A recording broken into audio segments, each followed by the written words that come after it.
Buenos días a todos, o como diría en otras presentaciones mías, hola a todos.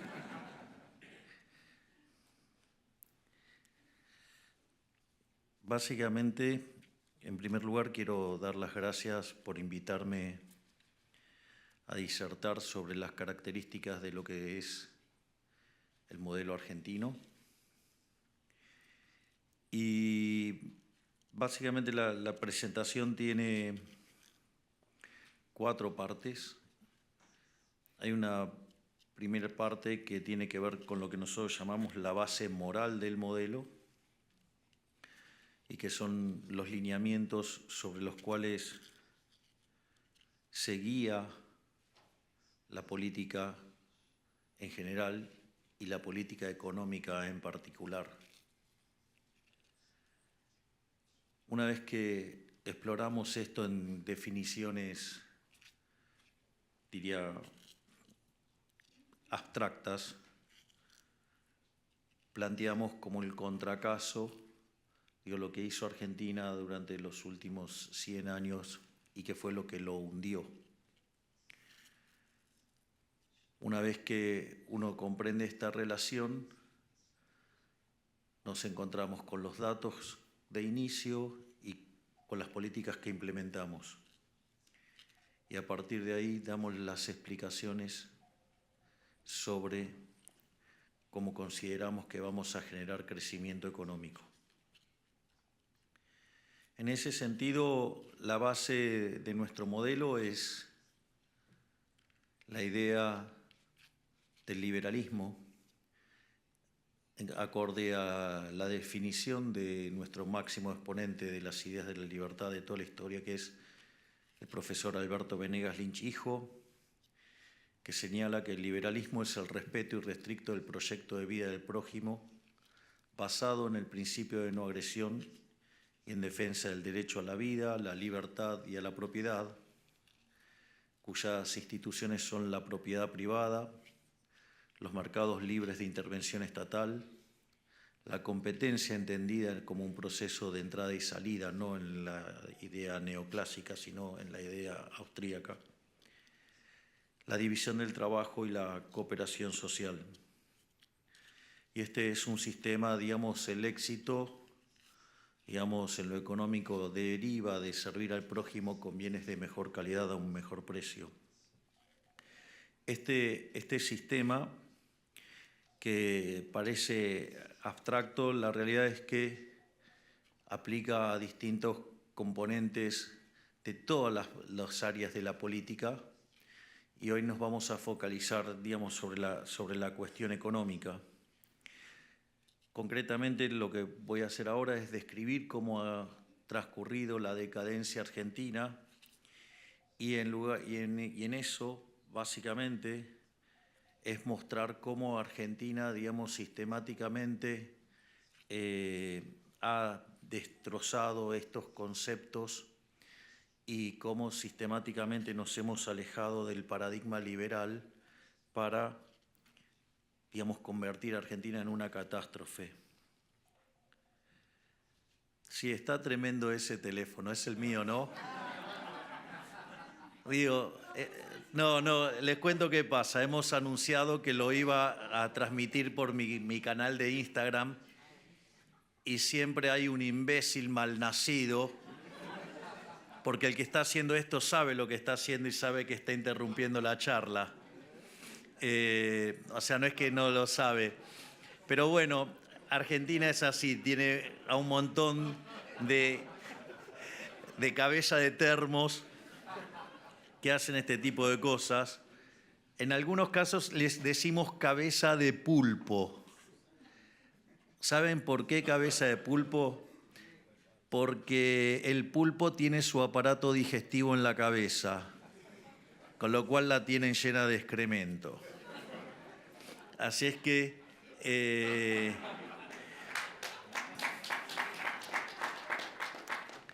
dicho esto, a esos simpáticos que están tratando de interferir y molestar en la conferencia, Bueno, sabrán que en un debate tenía enfrente tosedores, así es que, digamos, imagínense que de Argentina pueden esperar cualquier cosa. Es decir, ahí está, ahí sigue el cabeza de pulpo. No, y no va a parar, porque no quieren que se transmita esto. Entonces, básicamente, lo que nosotros vemos como los síntomas de lo que fue la decadencia argentina es, por ejemplo, ver cómo Argentina perdió lugares en términos del ranking del PBI per cápita. Si ustedes toman las estimaciones de Angus Madison, a fines del siglo XIX, Argentina era uno de los 3 países con mayor PBI per cápita del planeta. Era la tierra de la prosperidad, la tierra de la abundancia. De hecho, competía mano a mano con los Estados Unidos. Sin embargo, después de ir abrazando paulatinamente ideas de tinte socialista, Argentina se convirtió en una verdadera catástrofe. Cuando nosotros llegamos al poder, Argentina estaba claramente debajo del promedio de la tabla. Y obviamente eso también se tradujo en un aumento sustancial de la pobreza. Si bien las cuentas, digamos, oficiales muestran niveles de pobreza ligeramente por encima del 40%, la realidad es que eso es un promedio semestral y que cuando una variable está en tendencia creciente, digamos, si ustedes muestran en diciembre el promedio del último semestre, están subdeclarando la pobreza, no porque se estén mintiendo, sino por una cuestión simplemente metodológica de los promedios. Y además, otra cosa que las estadísticas no reflejan es que Argentina, al haber tenido controles de precios, Argentina estaba sufriendo escasez y eso no queda capturado en los indicadores. Entonces, una de las situaciones que podría pasar es que para mantenerme saludable con las estadísticas podríamos haber dejado todo igual, no ajustar nada, y en ese contexto la gente estadísticamente hubiera estado bien, pero se hubiera muerto de hambre porque no podría haber comprado nada en el supermercado. Así es que nosotros lo que decidimos fue sincerar la situación, porque básicamente de esa manera los productos volverían a aparecer en las góndolas, y ese sinceramiento implicó encontrarnos con 57% de pobres, que es el número registrado en enero del 24. Por otra parte, la inflación, cuando nosotros llegamos, venía corriendo a más del 1% diario y después se aceleró más durante la segunda semana de diciembre.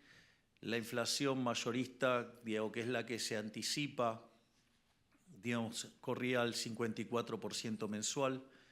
Yo sé que hay toda una crítica de cuando anualizo este año y digo que eso anualizado da 17.000.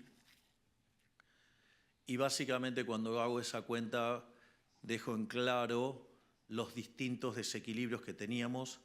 Teníamos un money overhang que era el doble del que teníamos previo a la crisis del Rodrigazo, que fue una situación que multiplicó por 6 la tasa de inflación, así es que por lo menos teníamos para multiplicar por 12 veces la tasa de inflación. Al mismo tiempo nos dejaron en el Banco Central 4 bases monetarias que vencían en un día en pasivos remunerados. Quiere decir que en un día podríamos haber quintuplicado la cantidad de dinero, o sea, con lo cual quintuplicar, digamos, los precios no hubiera sido nada extraño al ritmo que traíamos. Además, teníamos vencimientos en deuda en pesos por el equivalente de 90.000 millones de dólares. Por lo tanto, digamos, si uno toma todos esos elementos, Argentina deberíamos llegar a niveles de inflación del orden del 15.000 al 17.000%, digamos, con toda esa oleada de dinero, digamos, hubiera sido bastante simple, pero se imagina, y eso si no hubiera caído la demanda de dinero, lo cual saben que no es cierto. Con lo cual, digamos, estas explicaciones no las puedo estar haciendo en público porque en general la gente no, digamos, no tiene por qué estar sabiendo de temas de economía. Entonces, por eso siempre simplifico con la anualización del número. Por otra parte, esa situación hubiera también implicado un default generalizado, porque claramente no hubiéramos podido honrar la deuda en pesos, claramente no hubiéramos podido honrar la deuda comercial, por lo tanto, no hubiéramos podido honrar la deuda en general, con lo cual hubiéramos tenido un quiebre comercial de la economía y eso hubiera hecho además todavía mucho más difícil la situación. Y además, digamos, Argentina se enfrentaba a una situación de alta presión impositiva. Entonces la pregunta es, ¿cómo llegaron a este desastre?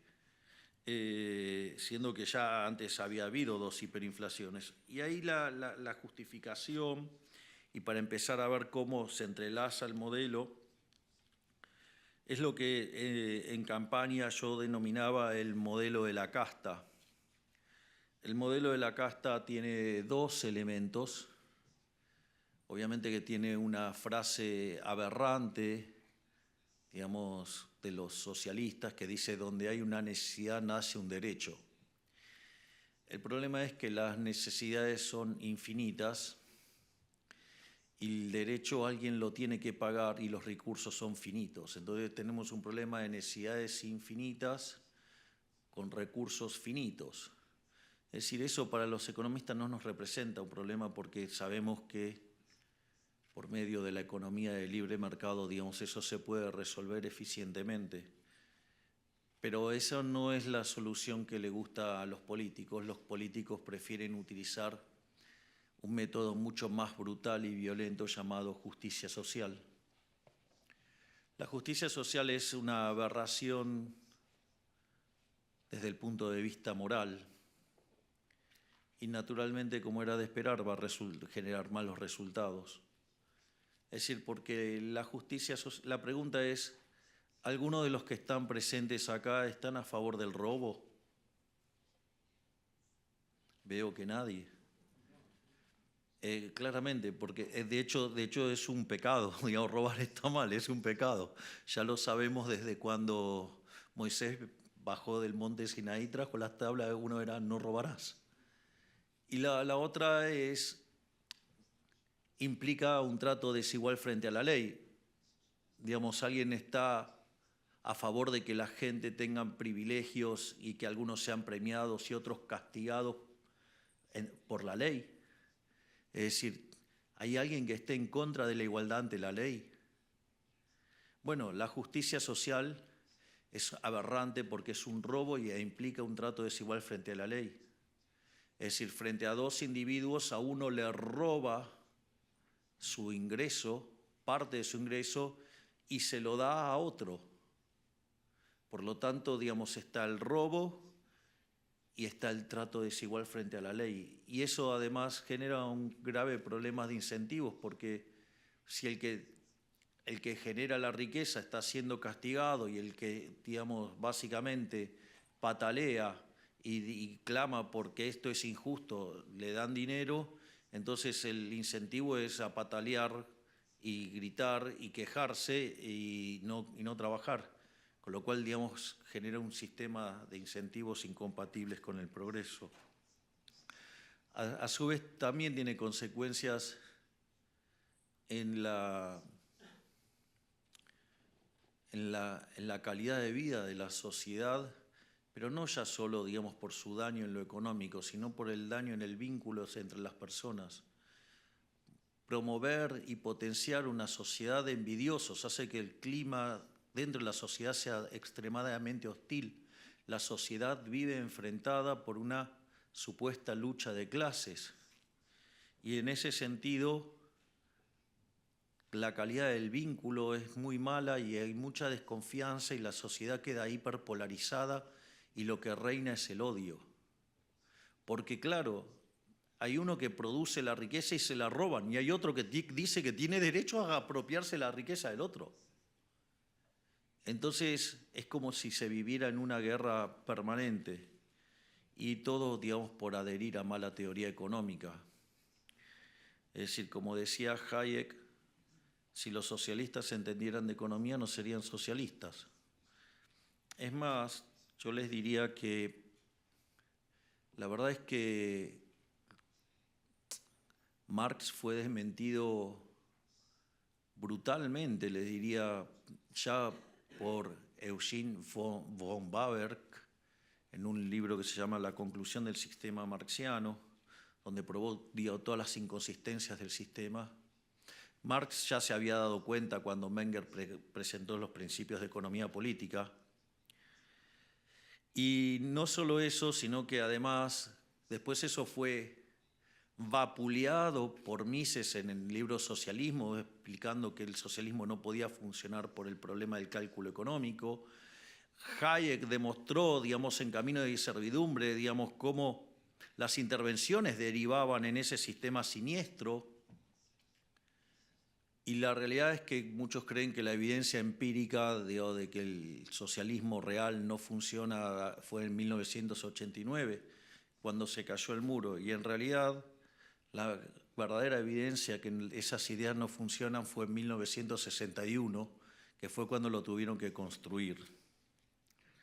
Entonces, básicamente, pero entonces la pregunta es, ¿por qué siguen adheriendo a esta basura? Pues la pregunta es, ¿por qué siguen adheriendo a esta basura? Si fueron derrotados en la teoría del valor, fueron derrotados en el diseño de la estructura de la teoría, fueron destruidos en dinámica, en problemas del cálculo económico y fueron destruidos por la evidencia empírica, ¿por qué lo siguen sosteniendo? Porque la teoría de la explotación de Rothbardus, es decir, la teoría precedente a la teoría de la explotación de Marx, utiliza la teoría del valor-trabajo como mecanismo para explicar la explotación. Y eso es la base moral de ahí, es la envidia, el odio y el resentimiento. Entonces, ahora, dicho esto, ¿cuál es la consecuencia del programa de la justicia social? La consecuencia del programa de justicia social es que eso se tiene que corregir con la garra del Estado. Es decir, ellos no creen en la mano invisible del mercado, ellos creen en la garra del Estado. Creen en robarle a alguien para darle a otro. Es decir, como si tuviera algún justificativo, es decir, ¿a título de qué? Digamos, o sea, yo quiero hacer caridad con este grupo, no, lo voy a hacer así. Yo quiero hacer caridad con este grupo, el que está a la izquierda, robándole al grupo que está a la derecha. Entonces, yo vengo, les pongo una pistola en la cabeza y les quito el dinero para dárselo a ellos. Es una cuestión aberrante. ¿Cómo voy a hacer para explicarle a este grupo que les estoy robando para hacer beneficencia? La caridad no es a punta de pistola, la caridad tiene que surgir naturalmente, no por la violencia. Esto solo lo puede resolver el mercado, pero ellos no creen en eso. Entonces, la justicia social, cuando arranca, ¿cómo se manifiesta? Como déficit fiscal, como aumento del gasto público. ¿Sí? Y entonces ahora viene el problema de cómo lo financiamos. Porque es un poco violento estar poniéndole a este pobre grupo la pistola en la cabeza. Entonces, ¿qué es lo que hace, digamos, además un político, digamos, cuando es populista? O sea, trata de que el costo lo pague otro y que nadie lo vea. Por ende, lo primero que utiliza como herramienta un político, ¿qué es? El endeudamiento. ¿Y por qué hace eso? Porque el endeudamiento son impuestos futuros. Entonces, la fiesta de hoy, que va a disfrutar este grupo, que además no tengan dudas que todos van a votar al político que haga eso, que además son más que el grupo que está acá, significa que es profundamente inmoral porque le están pasando la cuenta de la fiesta de hoy a las generaciones futuras. Es decir, hay gente que todavía no nació y tiene que pagar esta fiesta. Es decir, tomar deuda es absolutamente inmoral. Por eso es innegociable en nuestra política económica el déficit cero. el déficit cero no se toma, digamos, así porque sí, es una definición moral. Es más allá de la macroeconomía, es una cuestión moral. No se le puede estar cargando el costo de la fiesta actual a las generaciones futuras. Y de hecho, todos saben, nosotros estamos trabajando en un programa, digo, para conseguir nuevo financiamiento, pero ese financiamiento es para repagar la deuda que tiene el Tesoro con su máximo acreedor, que es el Banco Central. De modo tal que los acreedores del Banco Central, los tenedores de pesos, salgan de la estafa de los distintos gobiernos que iban y se robaban las reservas del Banco Central, vulnerando la calidad de los activos que respaldaban ese pasivo llamado pesos. Esto no es menor, porque cuanto más insolvente el Banco Central, se requiere de un mayor nivel de precios para que licúe ese pasivo monetario. Por lo tanto, a más quebrado el Banco Central, el nivel de precios de largo plazo es más alto. Por lo tanto, si tomo el nivel de precios de hoy y lo tomo contra ese nivel de precios, esa línea, esa pendiente de esa línea es la tasa de inflación implícita.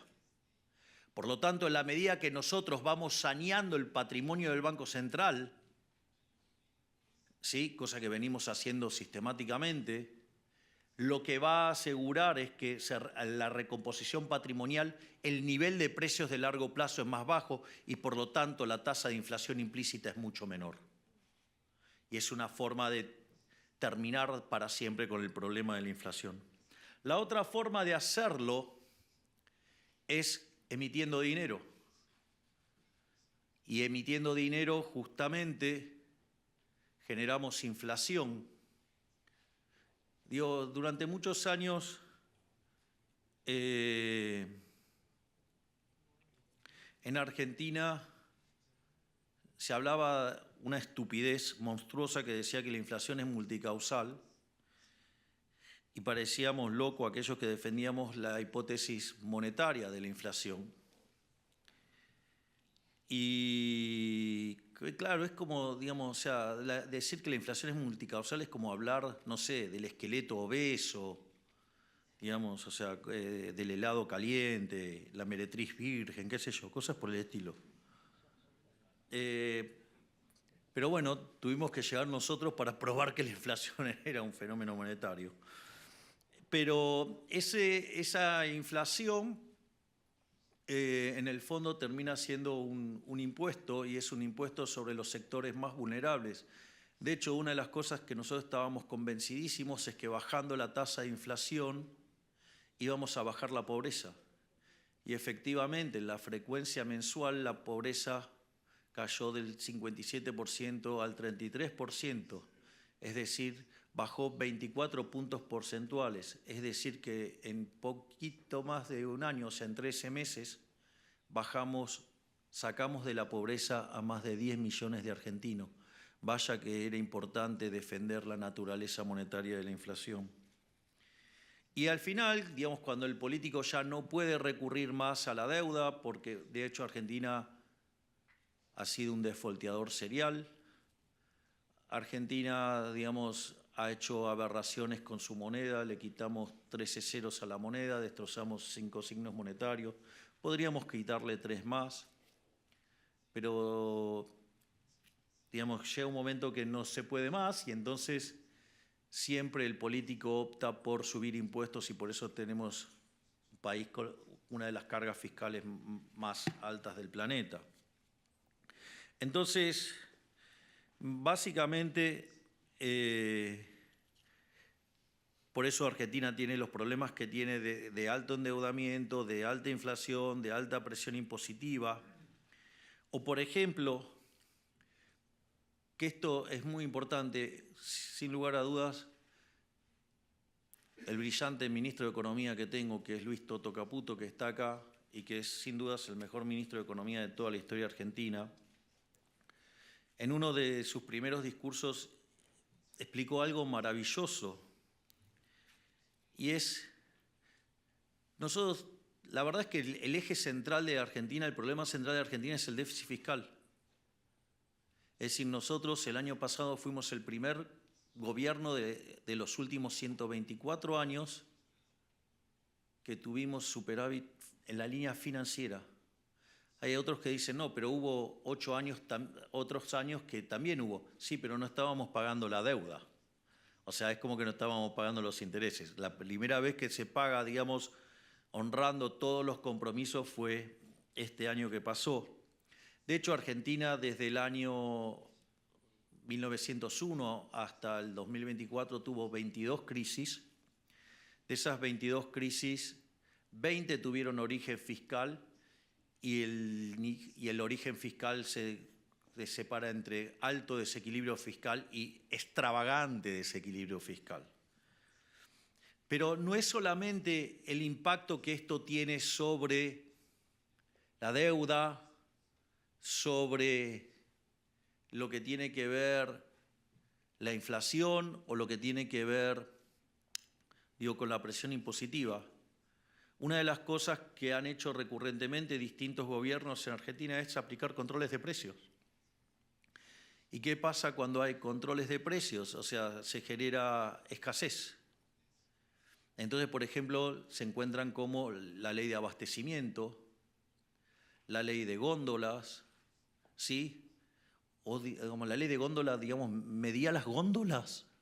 O sea, ¿cómo se le ocurre a alguien que diga una ley, digamos, o sea, es como querer evitar la ley de gravedad con una ley y andar con un centímetro chequeando, digamos, la altura a la cual caen las piedras? No sé, es una cosa verdaderamente, Dios, directamente aberrante. O, por ejemplo, supongamos la situación típica populista, digo, que había en el kirchnerismo, hacían desequilibrio fiscal, como digamos eran tan impresentables, no podían acceder a los mercados, entonces lo financiaban con emisión monetaria, esa emisión monetaria comenzaba a generar inflación, como generaba inflación entonces, para tratar de evitar que la inflación subiera, fijaban el tipo de cambio y al fijar el tipo de cambio se empezaban a perder reservas internacionales. Y entonces, como querían evitar que se perdieran reservas internacionales, se ponía el cepo. Digo, que era, digamos, el que recibimos era una monstruosidad, digamos, ahora es bastante, muchísimo más chico. Pero esto es interesante, porque ¿qué es el cepo? El cepo no es ni más ni menos un mecanismo para aumentar artificialmente la demanda de dinero.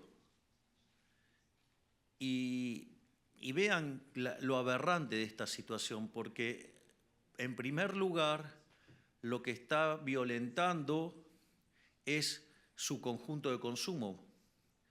Digamos, porque en el fondo, digamos, también los argentinos compraban dólares para pasar el consumo del presente al futuro, ¿no? O sea, como una forma de reserva de valor. Pero no solo eso, sino que a ustedes entonces lo obligaban a tener pesos y a eso le aumentaba artificialmente la demanda de dinero y por ende aumentaba artificialmente la base imponible del impuesto inflacionario.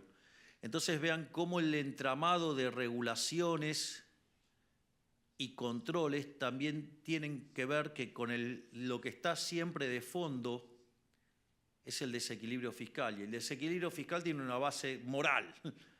Por lo tanto, en ese sentido, nosotros al momento de llegar, entonces nos encontramos con un déficit fiscal consolidado de 15 puntos del PBI, o sea, 5 puntos en el Tesoro, 10 puntos en el Banco Central, que generaba emisión endógena. Es decir, aun cuando hubiéramos cerrado el desequilibrio fiscal, esto también lo explicó el ministro Caputo en una de sus entrevistas recientes de manera brillante, es, aun cuando hubiéramos puesto las cuentas fiscales el primer día, tal como lo hicimos, porque en el primer mes pusimos las cuentas fiscales en orden,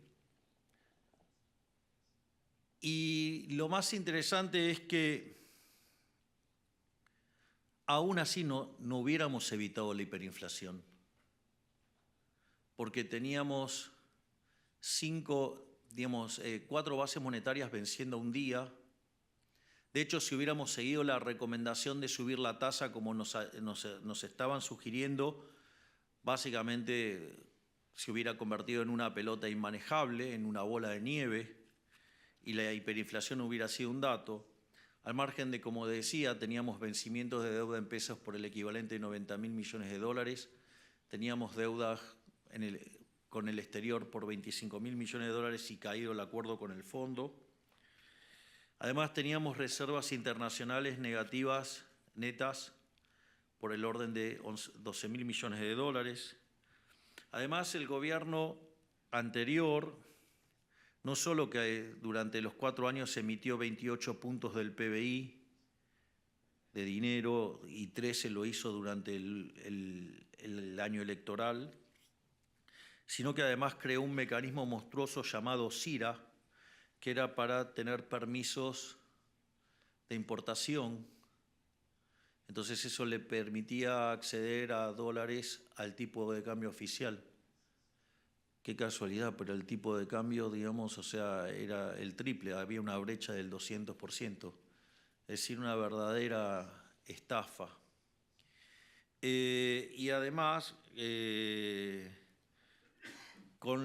además teníamos deudas pendientes de dividendos por 10.000 millones de dólares y ya les había contado cómo venía viajando la inflación. En ese sentido, nosotros desde el primer día decidimos hacer un programa de shock y ahí la idea era alcanzar el déficit cero a lo largo del año 2024. Nos decían que era imposible porque no se podía ajustar más que un punto del PBI, que la política no dejaba hacer eso y no sé cuántas más cosas. Y la realidad es que gracias al excelente trabajo del equipo del ministro Caputo, en el primer mes de gestión alcanzamos el equilibrio financiero. A pesar que en el mes de enero nosotros pagamos intereses, el ajuste original fue de 7 puntos del PBI y 2 puntos del PBI los utilizamos para dar contención en la parte social. Y después de 6 meses limpiamos también el balance del Banco Central, o sea, completando un ajuste fiscal de 15 puntos del PBI. Aquí también fue muy importante la enorme tarea del presidente del Banco Central, Santiago Bausili, y el secretario de Financiamiento, Pablo Quirno, que conforme íbamos sosteniendo el equilibrio fiscal con el correr de los meses, nos permitió ir recuperando los mercados de deuda y nos permitió ir sacando esa deuda que estaba dentro del Banco Central y llevarla para el Tesoro, porque en realidad esa deuda siempre había sido del Tesoro y que básicamente lo que hacía el gobierno anterior utilizaba artilugios para colocarle bonos al Banco Central y entonces el Banco Central emitía y después los esterilizaba por otro lado y entonces aparecían esos pasivos remunerados enormes que generaban un déficit cuasi fiscal de 10 puntos del PBI. Pero conforme fuimos estabilizando la economía y mostrando solidez fiscal, permitió que se rearmara una curva de pesos y sacar esa deuda del Banco Central y llevarla donde verdaderamente tenía que estar, que era en el Tesoro. Y en 6 meses logramos hacer eso, con lo cual hicimos este ajuste. Es interesante también porque nosotros la inflación mayorista del 54% la llevamos, hoy tenemos, la verdad es que todos los indicadores caminando en términos al 1%, es decir, el mes anterior, este mes fue 1,5 la mayorista, pero el anterior fue 0,8, la canasta básica viene al 0, total viene al 0,9, la canasta básica alimentaria viene al 0,9 también, la construcción al 0,9. Es decir, todos los números vienen mostrando deflación en dólares, dado que el crawling peg estaba al 2%. Es más, si uno toma bienes también, digamos, en el IPC está al 1,5, es decir, todos vienen claramente debajo del 2% del crawling peg más inflación americana. Por lo tanto, y una de las cosas que nos dijeron es que cuando bajáramos la inflación de esta manera se iba a destrozar el nivel de actividad económica y que eso iba a hacer explotar digamos, el nivel de actividad haciéndolo derrumbar y que iban a explotar la cantidad de pobres e indigentes. La realidad es que cuando uno mira otras experiencias históricas, ajustes de la mitad del que hicimos nosotros han generado caídas del PBI del 15%. Nosotros en la frecuencia trimestral teníamos un PBI con un arrastre estadístico de 2,8 negativo y acorde a los últimos datos es probable que en la frecuencia trimestral termine con una caída menor al 2%. Eso quiere decir que hubo expansión durante el programa. Y efectivamente eso es real porque si tomo los datos del PBI en frecuencia mensual, que es el estimador mensual de la actividad económica, entre diciembre y diciembre el PBI argentino creció 4%. Es decir, hicimos el ajuste más grande de la historia, bajamos la inflación y además fue expansivo. Creo que los libros de economía sobre ajuste fiscal deben tener un lugar reservado para la tarea que ha hecho este hombre, Luis Toto Caputo. Pero como mencionaba, no solamente eso, sino que el desempleo no aumentó. Estamos creando puestos de trabajo, algo que Argentina no hacía desde el 2011, sino que además los salarios en dólares básicamente se triplicaron, los formales, y la pobreza, digamos, ha caído de niveles del 57% en la frecuencia mensual al 33%, sacando de la pobreza a 10 millones de argentinos. Además, sobre esto quiero hacer una nota al pie de página que me parece muy importante al estar en esta institución. Recurrentemente, durante mi camino hacia la banca de diputado nacional y mi camino hacia la presidencia, he citado hasta el cansancio un trabajo de esta institución sobre la ineficiencia del gasto público, que mostraba que la peor zona del mundo era América Latina y que el peor de todos era Sor Juana Inés de la Cruz, Argentina.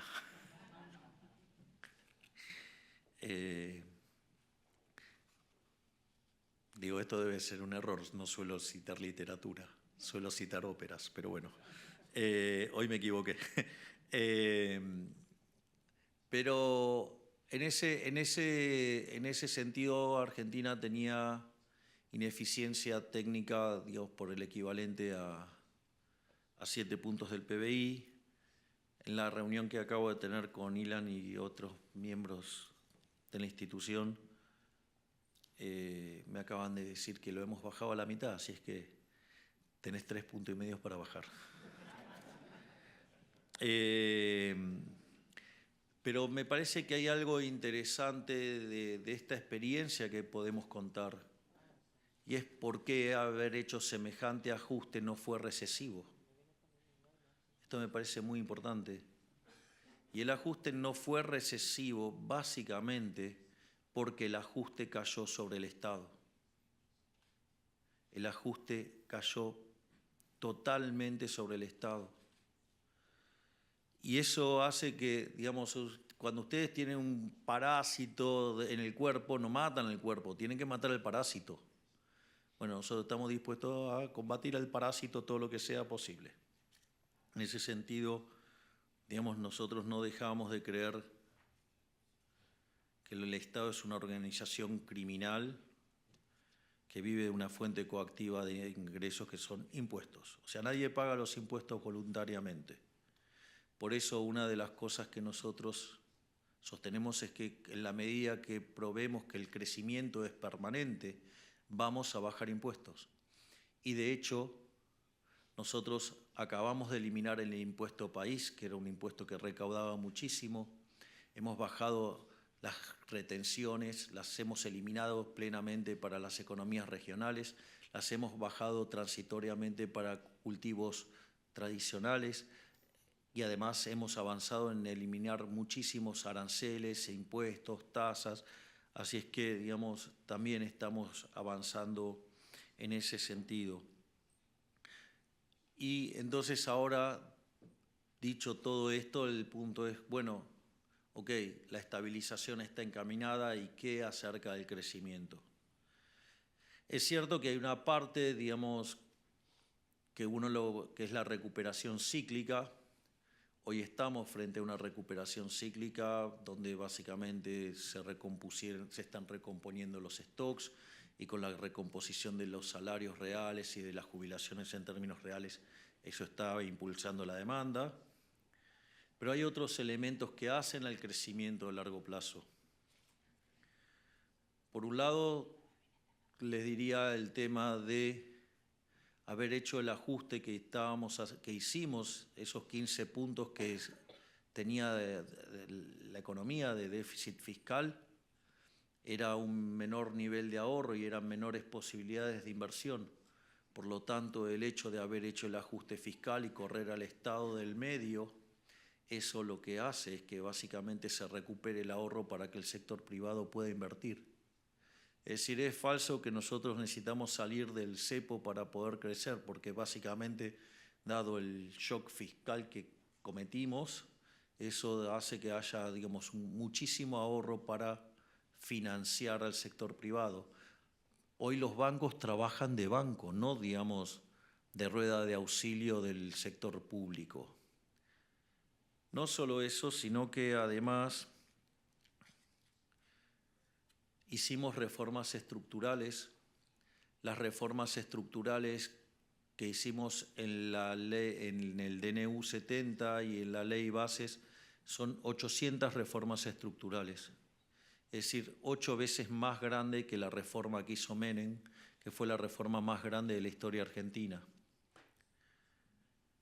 Por eso, siendo que el gobierno de Menem fue el mejor gobierno de Argentina, que fue reformas estructurales y un programa de estabilización exitoso como la convertibilidad, nosotros ya llevamos en solo un año, con 15% de la Cámara de Diputados y 10% de la Cámara de Senadores, hicimos una reforma estructural 8 veces más grande y además armamos un programa de estabilización exitoso, más exitoso que el de la convertibilidad, porque hoy tenemos mejores términos de resultados en términos de inflación en dólares, que estamos en deflación, sin haber caído en una hiperinflación previa, sin haber expropiado, sin controles de precios, sin controlar el tipo de cambio y además reconstituyendo tarifas.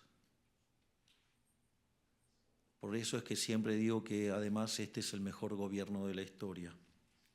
No por mérito mío, sino por el mérito de los enormes ministros que tengo, porque estoy orgulloso de cada uno de ellos, por la tarea enorme, donde yo lo único que tengo que hacer es fijar el rumbo. Pero ellos se instrumentan que son. Un placer.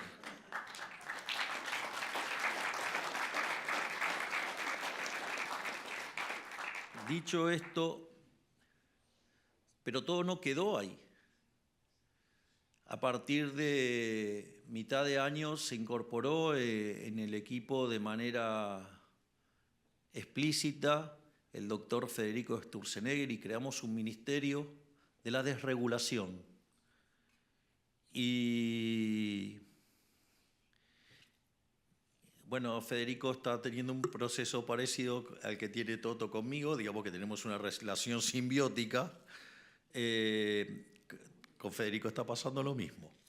Entonces, en ese primer medio año que estuvo Federico, que es la segunda parte del año pasado, quitó 900 regulaciones, es decir, que son también como reformas estructurales. Es decir, que hicimos, la verdad, 1.700 reformas estructurales.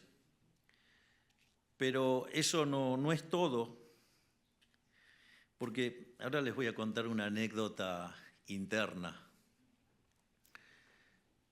digamos, Federico está implementando lo que se llama el Plan Motosierra 2.0, que es empezar a ir a las cuestiones, ir a hacer ahora otra reforma del Estado. Recuerden que nosotros asumimos, había 18 ministerios que en realidad eran 24 y los llevamos a 9, ahora somos 8 y queremos achicar más secretarías y más dependencias. Y entonces me viene, la primer quincena de enero le di vacaciones a todo mi equipo, entonces regresaron todos en la segunda parte de enero.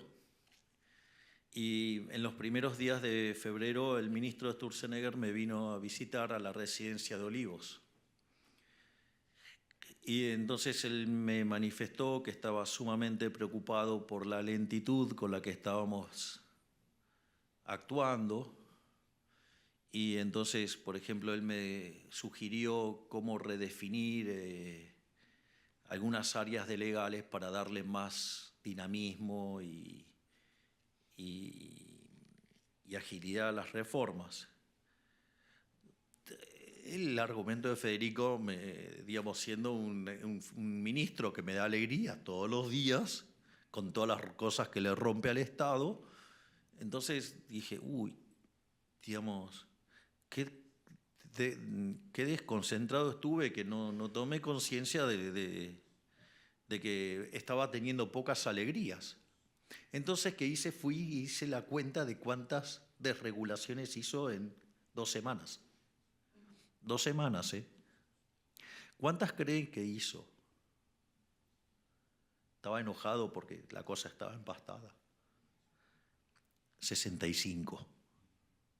Ustedes se dan cuenta que en 15 días quitó 65 regulaciones y decía que vamos lento. Es decir, ¿cómo no voy a estar feliz con mis ministros? Son todos una máquina de ganar libertad económica todo el tiempo. Y esto les aviso que va a continuar.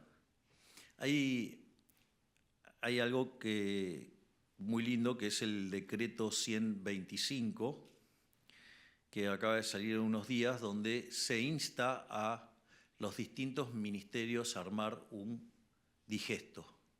Esto es una obra de arte. Ahora cuando lo vean van a ver el shock. Argentina tiene 42.000 leyes, ¿es así, Manuel? ¿O 47.000? 42.000 leyes, 70.000 decretos y 220.000 resoluciones circulares. Obviamente que resoluciones circulares la pueden eliminar un ministerio, el decreto lo tengo a tiro de decreto, y algunas leyes por la ley bases y por el DNU la puedo sacar yo por facultades especiales. Entonces nosotros ¿qué es lo que estamos proponiendo? Es que cada ministerio haga un digesto de lo que usa. Y adivinen qué vamos a hacer cuando tengamos el digesto, que tienen 30 días para hacerlo. Todo lo que no está en el digesto se elimina. ¿Por qué? Porque ustedes se van a encontrar que hay cosas que uno ni siquiera sabe que está, solo sabe que está el beneficiario. Por ejemplo, es muy interesante lo que nos pasó con la chatarra. No se podía exportar chatarras. Entonces estaba prohibido exportar chatarra, claro, entonces, pero la chatarra tiene un precio. Entonces esa chatarra quedaba en el mercado doméstico y el precio de la chatarra caía y estaba muy barata. Claro, eso beneficiaba a una empresa. Bueno, digamos, y perjudicaba a todo lo que tenía la chatarra. Digo, parece que eso no es algo en favor de la libertad. Entonces, ¿qué hicimos? Eliminamos esa regulación. Obviamente que ahora la chatarra tiene un precio de mercado, pero bueno, la empresa que se perjudicó es una empresa muy grande, es un grupo económico muy grande y sacó a su ejército de conochantas a pedir devaluación y tratar de desestabilizar el programa económico. O, por ejemplo, no sé, el problema de un exportador de sandía. Quería exportar sandías, watermelon, o sea, por si, digamos, o sea, Porque no sé cómo se le dice en otros lugares. Sí, ya sé, ya me extendí más, pido perdón. Pero me resulta divertido, me quedan 3, 4 cosas y ya termino. Pero quería dar ejemplos divertidos. Juro que este es el último ejemplo que doy y termino con lo que tengo que terminar. Entonces, este señor quería exportar sandías a Paraguay y tenía un acuerdo con el empresario de Paraguay para exportar las sandías.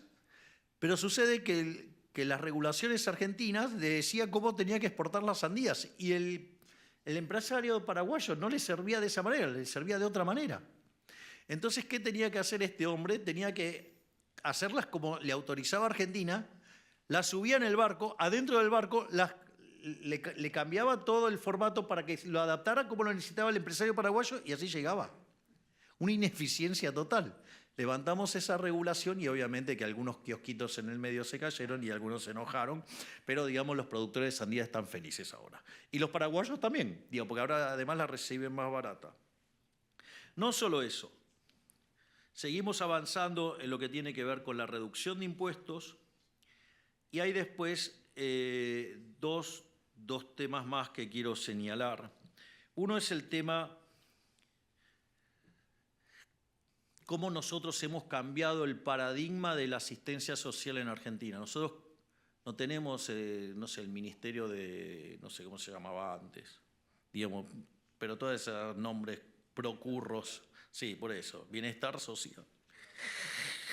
Ay, se imaginarán cómo me suena, por eso no me salía el nombre. O sea, esas cosas están negadas en mi cerebro.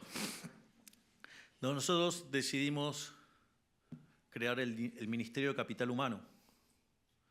El Ministerio de Capital Humano tiene toda una connotación en términos económicos y en términos sociales. En términos sociales es, no te voy a regalar el pescado, te voy a enseñar a pescar.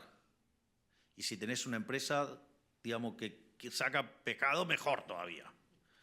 Digamos, y básicamente lo que hace es dar asistencia y cuidar, digamos, de aquellos menos favorecidos en la familia, por eso hay un área de niñez y familia para dar contención cuando nacen, y eso se liga, digamos, a la salud, se liga con la educación y se liga con el trabajo, para que las personas recuperen la dignidad de poder ganarse el pan con el sudor de su propia frente y no robándoselos a los otros.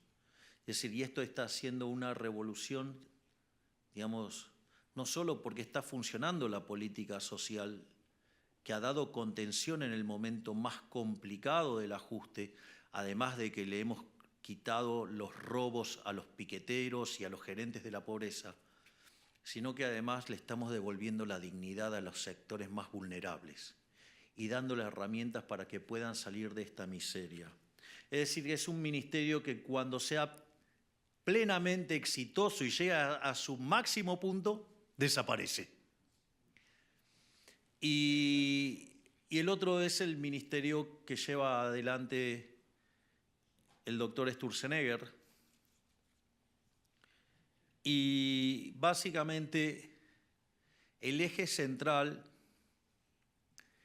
es que si ustedes miran la historia de la humanidad, al menos desde el año 0 de la era cristiana, el PBI per cápita subió aproximadamente 50% entre el año 0 y el 1800, pero desde el 1800 en adelante, mientras que la población se multiplicó por 10, el PBI per cápita lo hizo por 15 veces,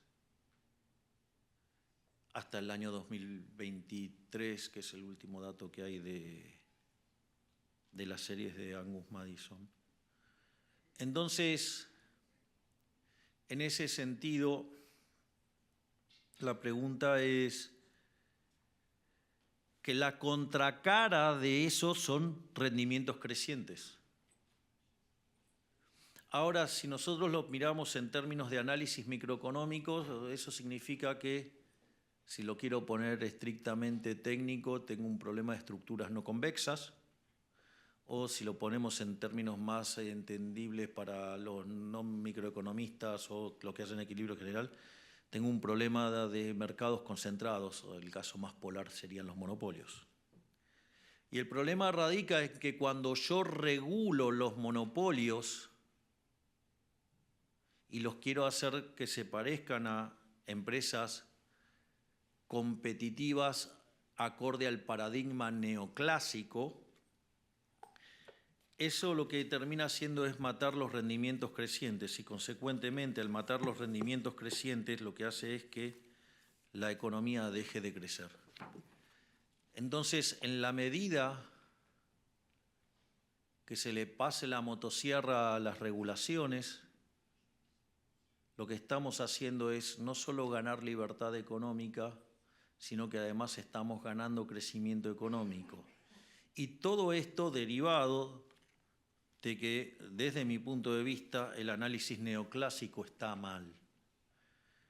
Para aquellos que quieran ver esto, les sugiero leer el artículo de Murray Newton Rothbard que se llama Monopolio y Competencia, un artículo que fue muy revelador para mí, porque cuando yo lo leí llevaba 25 años dando clases de microeconomía y equilibrio general y descubrí que los monopolios no son malos, salvo que sean armados por el Estado.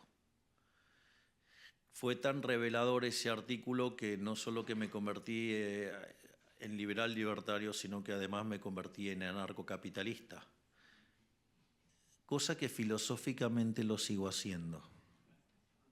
Esto quiere decir, no voy a claudicar con llevar el Estado a la mínima expresión y devolverle la libertad a todos los argentinos de bien al máximo hasta el último día de mi gobierno. Muchísimas gracias y ¡viva la libertad, carajo!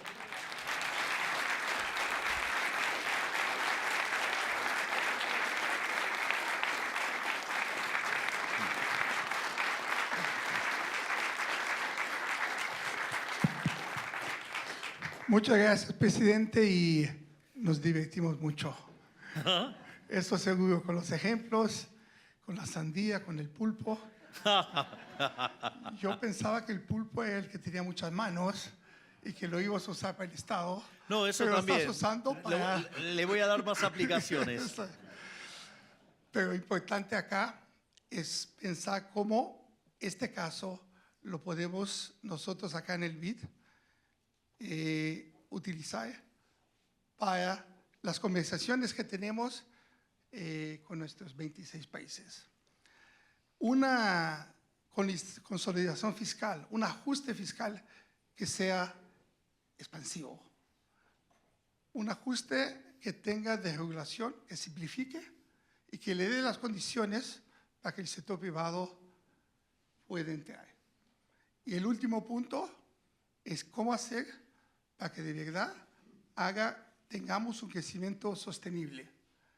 Porque cuando hablamos con los jefes de Estado y le decimos vamos a hacer un ajuste de 5, 6 o 15%, pues me dicen, pero no sobrevivo. Y justamente nos dicen, bueno, pero vas a ser expansivo y vas a crecer a largo plazo. Entonces la pregunta, ¿cómo yo le respondo al jefe de Estado para que sepamos que el crecimiento del sector privado va a venir? Bien. El primer punto es, el ajuste no tiene que caer sobre el sector privado, tiene que caer sobre el sector público. La magia está ahí. Segundo, esto hay que tener convicción. Yo, digamos, le voy a contar lo que pasó en la primera reunión de gabinete. Yo ya, digamos, había acordado con el ministro Caputo que íbamos a pasar la motosierra impiadosamente sobre el sector público. Y en ese contexto teníamos planeados también los mecanismos de contención social y demás para la transición. Entonces, cuando fuimos a la primera reunión de gabinete y planteé los lineamientos, al fondo de la reunión estaban todos los abogados y me dijeron, eso no se puede hacer. bueno, entonces yo le dije, hacía como 40 grados, no sé cómo sería en Fahrenheit el equivalente, pero hacía mucho calor. Y entonces le dije, y la pregunta es, si voy a la esquina y se lo pido al heladero, digamos, ¿cuál es la respuesta que me va a dar? No se puede. Así que le dije, la verdad es que no me interesa lo que me digan ustedes, y la única respuesta que acepto es que me digan cómo hacerlo. Es decir, porque para que no se puede, digo, cualquiera me contesta no se puede. Y eso creo que cambió la forma en la que los ministros empezaron a ver la situación. Y lo otro que es muy importante es dejar clara la línea de a dónde uno quiere ir y después entender las falacias que contiene la teoría económica. Digamos, ¿puedo ser grosero? Be my guest. Digo, que la obra pública genera crecimiento y trabajo es bullshit, eso es mentira. Porque la realidad es que para hacer una obra pública yo la tengo que financiar. Y si la financio con deuda, son impuestos futuros, castigo a nuestros hijos, a nuestros nietos y demás. Si lo financio con emisión monetaria, castigo a los vulnerables con la inflación. Si lo financio con impuestos, castigo a las generaciones presentes. Además, no solo eso, sino, digamos, como yo, digamos, les estoy cobrando impuestos, esa obra que se está haciendo ahí y que se ve, en realidad está destruyendo otras obras y trabajos en otros lugares. Pero además, la preferencia de la gente no era tener esa ruta, sino que quería tener las otras cosas que habían elegido. Entonces, los estoy robando, le estoy dando bienes que no quieren, por lo tanto tengo una pérdida de bienestar en términos de menor utilidad. Y además no nos olvidemos que también existe el problema de las filtraciones del gasto público. Por lo tanto, lo que hay que tener en cuenta es que el gobierno es parte del problema y no de la solución. Sin nada peor que venga un político y diga, soy el gobierno, vengo a ayudar. Es decir, digamos, cuando vengan un político que hace eso, salgan corriendo porque lo único que va a hacer es robarles. Entonces ahí la cuestión central es entender todas estas falacias sobre las que se construye la mentira llamada Estado. A ver, tengan en cuenta, es una organización criminal el Estado. Es decir, ustedes no me pueden decir que con más ladrones en la sociedad están mejor que con menos. Es decir, el Estado es peor que la mafia. Porque yo les hago una pregunta. ¿Cuántas veces le robaron los ladrones vulgares a lo largo del último año? Ninguna. Bueno, el Estado les roba todos los días cuando le cobra impuestos. Entonces, ¿cómo puede ser que algo tan siniestro, digamos, si lo saco voy a estar peor? Si lo saco voy a estar muchísimo mejor. Porque encima el Estado es el ladrón estacionario. O sea, y además lo es en mayor escala y tiene menos código que los mafiosos. Así es que el día que se desenmascare, el día que la gente decida tomar la pastilla roja y salga de la Matrix, va a entender que el Estado es el problema y no la solución, y seguramente tendremos muchos más anarcocapitalistas. Bueno, gracias, presidente. Ya Gerardo ya me está diciendo que tenemos que ir. Y mi amigo AJ Banca lo espera, así que estuvo aquí escuchándolo, pero lo espera ir. Y este público sí vino aquí a escucharlo, a escuchar cómo está el modelo argentino y el cambio. Hubo inclusive gente que vino a respetarlo por la cuestión de los rehenes. Hay aquí gente que fue rehén, mexicana, la mexicana israelí. Así que vine exactamente para eso. Y le quiero agradecer por todo y continuamos trabajando juntos.